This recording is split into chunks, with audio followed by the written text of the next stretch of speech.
Hello friends, स्वागत है आपका अपने यूट्यूब चैनल पे। तो कल मैंने अपने पेज पे ये क्वेश्चन पोस्ट किया था। चलिए मैं इसका सॉल्यूशन बताता हूँ आपको। सपोज करो ये क्वेश्चन दिया हुआ था, ठीक है, और इसका रिमाइंडर फाइंड करना था। इसका रिमाइंडर हमें फाइंड करना है। तो जब भी ऐसा कोई बड़ा क्वेश्चन दिखे और दिमाग काम ना करे तो ये सबके लिए है, ठीक है।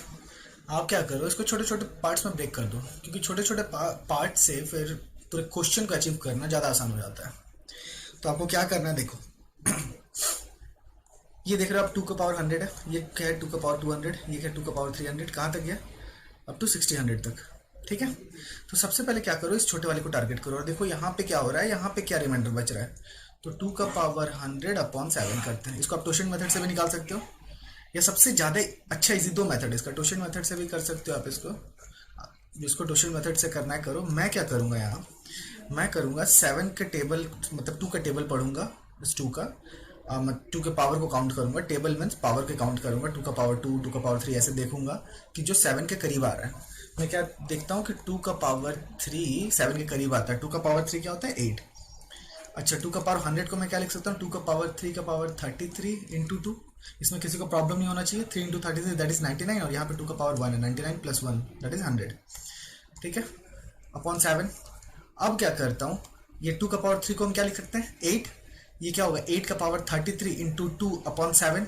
अब 8 को जब हम 7 से डिवाइड करेंगे तो यहाँ पे रिमाइंडर क्या बचेगा, 1।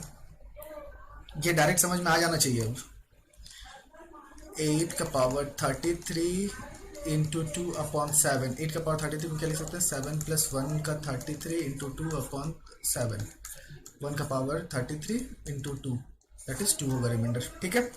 तो इसका मतलब क्या हुआ कि मेरे को एक रिजल्ट मिला। क्या रिजल्ट मिला मेरे को ऑब्जर्वेशन से मेरे को पता चला कि 2 का पावर 100 अपॉन 7 करते हैं तो रिमाइंडर मेरा क्या आता है, 2, ठीक है। अब आप देखो, 2 का पावर 100 को अगर मैं m मान लूं तो पहला टर्म, दूसरा टर्म, तीसरा टर्म, और ये इस टर्म तक मैं क्या लिख सकता हूँ, m प्लस m का स्क्वायर 2 इंटू 100। 200 को क्या लिख सकते हैं, 2 इंटू 100, और 2 टू द पावर 100 को मैंने m मान लिया है और ये स्क्वायर हो गया उसका, ठीक है, प्लस m का cube plus dot dot dot dot m का पावर 60 अपॉन 7। ये क्वेश्चन बना अपना। मेरे को पता है यहाँ इसको जब डिवाइड करता हूँ तो यहाँ रिमाइंडर क्या आता है, 2। इससे इसको जब डिवाइड करता हूँ यहाँ रिमाइंडर क्या आएगा, 2 का स्क्वायर। ये समझ में आया कैसे, जब m को डिवाइड कर रहे हैं 7 से तो रिमाइंडर आ रहा है 2, तो m स्क्वायर को डिवाइड करेंगे 7 से तो रिमाइंडर क्या आएगा, 2 का स्क्वायर। स्क्वायर हो जाता है। अब 2 का स्क्वायर रिमाइंडर कब होगा, जब ये 7 से छोटा हो। 2 का स्क्वायर होता है 4, ठीक है, 7 से छोटा है। अब m का क्यूब को जब हम 7 से डिवाइड करेंगे तो क्या आएगा, 2 का power 3 upon 7 that is 8/7 that is 1। 8 बड़ा आ जा रहा है ना, तो फिर एक बार डिवाइड लगा देंगे तो यहाँ पे आ गया इसका रिमाइंडर 1। फिर से जब हम डिवाइड करेंगे तो ऐसे ही क्या सीरीज आएगा, 2, 2 का स्क्वायर 1, फिर से आएगा 2, 2 का स्क्वायर फिर 1। ये कैसे मैं बोल रहा हूँ, देखो, जैसे मैं m का पावर 4 करूँ, इसका मतलब क्या हुआ, m का क्यूब इंटू m/7, और मेरे को पता है m का क्यूब में मेरा रिमाइंडर क्या हो रहा है, 1, और m में मेरा क्या बचता है, 2, तो 2 इंटू 1 दैट इज 2। इसका मतलब यहाँ पे क्या कर रहा है, ये अपनी साइक्लिसिटी शो कर रहा है। साइक्लिसिटी शो कर रहा है मीन्स पहले में 2, दूसरे में 2 का स्क्वायर 4, तीसरे में 1। जैसे 1 आ गया मेरे को, फिर से जब हम करेंगे m का पावर 4 लिखेंगे तो उसको लिखेंगे m का पावर 3 इंटू m।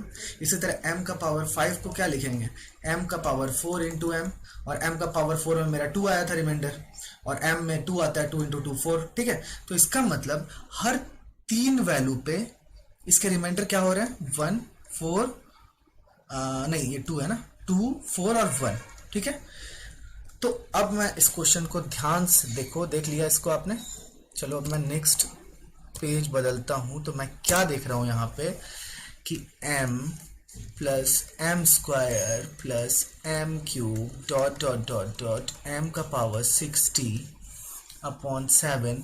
जब हर 3 टर्म को मैं लेता हूं तो मेरे क्या क्या बचते हैं, 2 1 और 2 4 और 1, ठीक है। इस तरह आगे वाले टर्म में भी क्या बचेंगे, 2 4 1।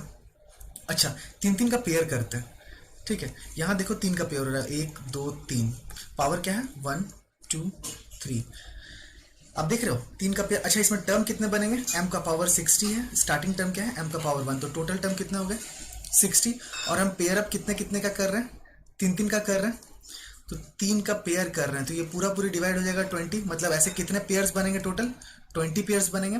20 पेयर किसके किसके बनेंगे, रिमाइंडर क्या होगा 2 4 1 का, फिर से 2 4 1, इन सबके बीच में प्लस है। क्यों प्लस है, क्योंकि रिमाइंडर एडिशन में है। ये देखो ये एडिशन में, तो यहाँ पे रिमाइंडर एडिशन होगा, सब में प्लस प्लस है। फिर यहाँ से 2 4 1, फिर ऐसे करके मेरे टोटल कितने पेयर बनेंगे 20 टाइम्स, मतलब 20 टर्म्स होंगे अपॉन 7। अच्छा अब इसको डिवाइड करो, 2 + 4 दैट इज 6 + 1 = 7, मतलब 7 यहाँ बच रहा है, 7 यहाँ बच रहा है, 7 यहाँ बच रहा है, डॉट डॉट डॉट 7 यहाँ बच रहा है। तो हर जो ब्रैकेट है वो 7 से डिवाइड होगा, रिमाइंडर क्या बचेगा 0, यहाँ पे क्या बचेगा 0, यहाँ पे क्या बचेगा 0। तो इस तरह 20 टर्म्स तक क्या बचेगा 0। इट मीन्स इसका रिमाइंडर क्या होगा 0। ठीक है, जब पूरा पूरी कट जा रहा है नंबर तो रिमाइंडर क्या होगा 0। ये तो मैंने समझाने में इतना टाइम लगाया, आप देख के इसको कर सकते थे ये क्वेश्चन को। 2 का पावर 100, 2 का पावर 200, डॉट डॉट डॉट 2 का पावर 66,000 अपॉन 7, इसको डिवाइड कर दिया, इसको डिवाइड किया तो अपन को मिल गया 2। अब जब ये 2 बचा है तो मैं देख रहा हूँ इसमें क्या 2 का स्क्वायर, मन में कैलकुलेट कर रहा हूँ मैं। यहाँ बच रहा है 2, यहाँ पे 2 का स्क्वायर 4, यहाँ पे फिर यहाँ पे 2 का क्यूब दैट इज 8, फिर 1 आ गया। जहाँ पे मेरे को 1 इनकाउंटर हुआ, जहाँ पे मेरे को मिला 1, उसके बाद मेरे को समझ जाना है कि फिर से ये सीरीज ही लगेगी 2 4 1 2 4 1। और मैं देख रहा हूँ 3 टर्म का एडिशन, क्योंकि रिमाइंड यहाँ पे ऐड में है सारे टर्म्स, तो 3 टर्म का एडिशन क्या हो रहा है 2 + 4 + 1 दैट इज 7। तो हर 3 टर्म 7 से डिवाइड हो जा रहा है पूरा। और यहाँ पे जो पावर है 60, ये जो 60 था, क्योंकि मैंने 100 को 1 m मान लिया था ना, तो यहाँ पे 60 टर्म्स होंगे और 60 टर्म्स 33 से डिवाइड होते हैं, 60 टर्म्स में 3 3 का पेयर बन जाएगा। तो इट मीन्स 7 7 7 7 आ जा रहा है, तो रिमाइंडर काट के डायरेक्ट लिख देना था 0। ठीक है, चलो thank you. Please like share और सब्सक्राइब कर दिया कीजिए आप लोग, बहुत मेहनत लगती है। कुछ क्वेश्चंस लिए हैं, ये देखो पहला क्वेश्चन है ये, ठीक है। तो अब इसमें मेरे को रिमाइंडर फाइंड करना है, बताओ कैसे करेंगे। वीडियो पॉज करो और कुछ सोचो, ट्राई करो करने का। चलो मैं बताता हूँ। अच्छा आप देखो ये रिलेटिव प्राइम नंबर्स हैं, नहीं है, 2 और 10 रिलेटिव प्राइम नंबर नहीं है, तो यहाँ पे क्या होगा टोशेंट मेथड नहीं लगेगा। ठीक है, तो अब हम क्या करेंगे, अब हमें क्या है कि मेरे को दिख रहा है डिनोमिनेटर क्या है अपन का 10। अच्छा एक चीज़ मैं बताना चाह रहा हूँ आपको, सपोज करो कोई नंबर है जैसे 18, ठीक है, 18/10 अगर मैं करता हूँ और पूछता हूँ इसका रिमाइंडर क्या होगा, तो रिमाइंडर वही होगा जो इसका यूनिट डिजिट होगा, दैट इज 8। किसी भी संख्या को 10 से डिवाइड करने पर रिमाइंडर वही होता है जो उसका यूनिट डिजिट होता है। ठीक है, तो आप देख सकते हो जैसे 1115/10 डिवाइड करूंगा, 10 से डिवाइड करूंगा तो इसका रिमाइंडर क्या आएगा 5। क्यों, क्योंकि 10 के टेबल में 1110 आ जाएगा, बचेगा कितना 5। ठीक है, तो यही रिमाइंडर होगा। अब देख लो 1178, अगर मैं इसको 10 से डिवाइड करूं तो क्या आ जाएगा रिमाइंडर 8। कैसे, ये यूनिट डिजिट। ठीक है, आया समझ में। जैसे 1 2 3 2 4 अपॉन 10 किया, तो इस 1324 को हम क्या लिख सकते हैं 1320 + 4 अपॉन 10। 10 से ये डिवाइड हो जाएगा, ये डिवाइड नहीं होगा, मतलब ये पूरा डिविजिबल है, ये डिविजिबल नहीं है, तो रिमाइंडर अपना क्या बचेगा 4। और 4 क्या है अपना यूनिट डिजिट ही। ये समझ में आया। ठीक है, तो चलो अब इस क्वेश्चन को करते हैं। इस क्वेश्चन को करने का क्या तरीका है कि मेरे को अगर पता चल जाए 2 का पावर 33 का यूनिट डिजिट क्या होगा, तो वही अपना रिमाइंडर होगा। ठीक है, तो अब क्या करना है, अब साइक्लिसिटी पे चलना है। मेरे लेक्चर में सबसे पहला वीडियो है साइक्लिसिटी का है और यूनिट डिजिट नंबर का है। आप देखो 2 का पावर 33 का यूनिट डिजिट होता है 2। अगर नहीं समझ में आया, जिसने मेरा वो वीडियो नहीं देखा है वो एक बार देख लो, और मैं यहाँ पे भी शॉर्ट में बता दे रहा हूँ। देखो आप कैसा 2 की साइक्लिसिटी होती है, 1 मिनट, हाँ, 2 की साइक्लिसिटी होती है 4। अब ये साइक्लिसिटी क्या है देखो, अगर 2 का पावर 1 है तो यूनिट डिजिट क्या आता है 2। 2 का पावर 2 है that is 2 × 2 that is 4, unit digit क्या आएगा 4। 2 का पावर 3 है, क्या होगा 2 × 2 × 2 दैट इज 2 × 2 तो मेरा 4 है ही, 4 × 2 कर रहे हैं, क्या आ रहा है अपना 8। 2 का पावर 4 क्या हो जाएगा, ये 8 यहाँ लिखो इंटू टू, एक और टू, दैट इज 16। 16 का यूनिट डिजिट क्या हुआ 6।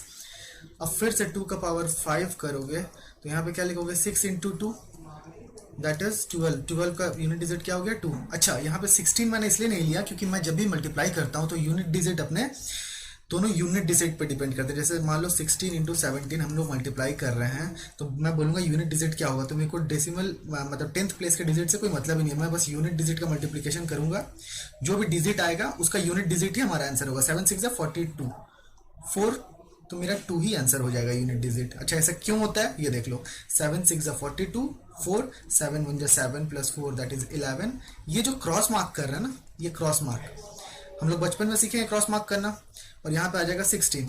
तो आप देखो 2 एज इट इज उतरता है ना, तो ये जो 2 एज इट इज उतर रहा है ये एक्चुअली क्या है, ये इन दोनों के मल्टीप्लिकेशन का यूनिट डिजिट है। तो इसलिए कभी भी यूनिट डिजिट फाइंड करना होता है, जैसे 80 17 इंटू 18 ऐसे मल्टीप्लाई कर रहे हैं, इसका यूनिट डिजिट फाइंड करना है तो 8 इंटू 7 कर दो, 8 7 56 का 6 लिख लेंगे, यही होगा यूनिट डिजिट। ठीक है, तो चलो अब हम अपने इस पे आते हैं, सॉल्यूशन पे आते हैं। तो हमारा सॉल्यूशन क्या था 2 टू द पावर 5, फिर से इसका यूनिट डिजिट क्या आ गया 2। तो इसका मतलब देखो पहले वाले का यूनिट डिजिट क्या हुआ 1 4 8 6, फिर से ये साइकिल में होने लगा, मतलब 2 1 से लेके पावर 4 तक वैरी किया। पहले में 2 आया, दूसरे में 4 आया, तीसरे में 8 आया, चौथे में 6 आया, फिर पांचवें नंबर से फिर से स्टार्ट हो गया। तो इसलिए हम क्या बोलते हैं कि 2 की जो साइक्लिसिटी है वो है 4। वैसे सारे डिजिट की साइक्लिसिटी 4 ही होती है, अगर हम कॉमन ले लें तो 9 की 2 होती है, 6 की 1 होती है, लेकिन अगर ओवरऑल देखा जाए तो 4 ले सकते हैं उसको। तो अब देखो 2 का 2, फिर क्या यूनिट डिजिट आया 4, फिर 6, फिर 8, फिर से ये साइकिल घूमेगा, तो इसको क्या बोलते हैं साइक्लिसिटी क्या होती है 4। तो अब 2 का पावर 33 है, तो मेरे को यूनिट डिजिट निकालना है, तो कुछ नहीं करो 33 अपॉन साइक्लिसिटी से डिवाइड कर दो 4, तो रिमाइंडर क्या आएगा 1। अच्छा 1 मतलब 2 का पावर 1, तो 1 यहाँ पे बचा है, तो 2 का पावर 1 ही इसका यूनिट डिजिट होगा, दैट इज 2। तो अगर हम 2 का पावर 33 को मल्टीप्लाई करते हैं तो मेरी क्या संख्या आएगी, जो संख्या आएगी हमको कोई मतलब नहीं है, उसका लास्ट डिजिट क्या होगा 2, और इसको अगर हम 10 से डिवाइड करते हैं तो अपना रिमाइंडर क्या बचेगा 2। ठीक है, आया समझ में। जैसे किसी भी संख्या को, जैसे डैश डैश डैश 5 है, तो इसको हम लिख सकते हैं डैश डैश डैश 0 प्लस 5। ये समझ में आया क्या किया मैंने। जैसे देखो अगर मान लो यहाँ पे 1 2 3 5 है, तो इसको हम क्या लिख सकते हैं 1 2 3 0 1230 प्लस 5। अगर 1235 है तो इसको हम क्या लिख सकते हैं 1 2 3 0 प्लस 5, और इसको अगर हम 10 से डिवाइड करते हैं तो मेरा क्या आएगा, ये तो पूरा पूरी कट जाएगा और मेरा रिमाइंडर क्या आएगा 5, इसलिए इसका आंसर क्या हो गया 2। ठीक है,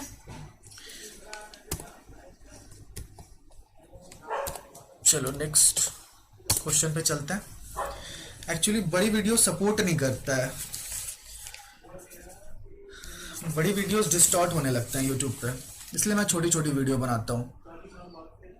चलो नेक्स्ट क्वेश्चन लेते हैं 3 टू द पावर 21 अपॉन 5। अच्छा ये देखो सबसे पहले हम चेक करेंगे रिलेटिव प्राइम है कि नहीं, क्योंकि अपना टोशेंट मेथड सबसे बेस्ट मेथड है रिमाइंडर को निकालने का। रिमाइंडर निकालने का सबसे बेस्ट मेथड है टोशेंट मेथड। तो हम चेक किए कि क्या रिलेटिव प्राइम है, हाँ है।